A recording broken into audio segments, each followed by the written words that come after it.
ભાવનગર જીવનદીપ હોસ્પિટલની બાજુમાં આવેલ ગ્રાઉન્ડમાં પાર્ક કરેલ મારુતિ અલ્ટો 4 વ્હીલ ગાડીનો ચોરીનો ભેદ ઉકેલતી Nilambag police station surveillance team. Bhavnagar જિલ્લાના આઈજીપી શ્રી ગૌતમ પરમાર સાહેબ, ભાવનગર રેન્જ તથા પોલીસ કોન્સ્ટેબલ અધિક્ષક શ્રી ડોક્ટર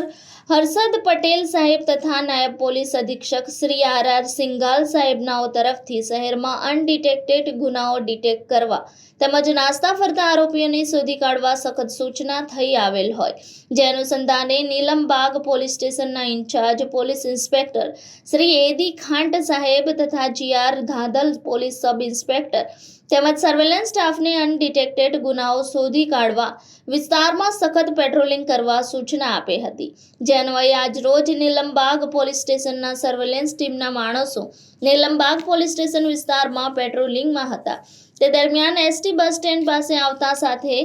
એએસઆઈ ડીએ વાળા તથા હેડ કોન્સ્ટેબલ એ ગોહિલ નાઓને સંયુક્ત રીતે ખાનગી રાહે બાતમી મળેલ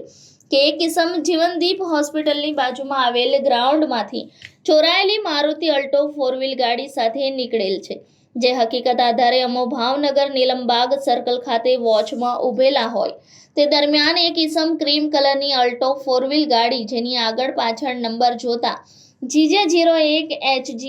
3053 લઈને નીકળતા મજકૂર ઈસમને રોકી 4 વ્હીલ ગાડીના આધાર પુરાવો માંગતા કોઈ સંતોષકારક જવાબ નહીં આપી ફર્યું બોલતો હોય, જેથી મજકૂર ઈસમ પર શંકા જતા મજકૂર ઈસમના કબજા ભોગવટાવાળી અલ્ટો 4 વ્હીલ ગાડી બાબતે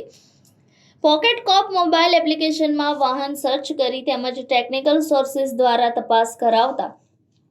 જે બાબતે નીલમબાગ પોલીસ સ્ટેશનમાં ગુનો રજીસ્ટર્ડ થયેલ હતો, જેથી મજકૂર પાસેથી મળી આવેલ ક્રીમ કલરની ઓલ્ટો 4 વ્હીલ ગાડી બાબતે યુક્તિ પ્રયુક્તથી પૂછપરછ કરતા મજકૂરે જણાવેલ કે આજથી 2 મહિના પહેલા ભાવનગર જીવનદીપ હોસ્પિટલની બાજુમાં આવેલ ગ્રાઉન્ડમાં પાર્ક કરેલ હોય ત્યાંથી ચોરી કરેલાનું કબૂલાત કરતો હોય, જેથી ઉપરોક્ત અલ્ટોની કિંમત ₹60,000 ગણી તપાસ અર્થે કબજે કરેલ છે।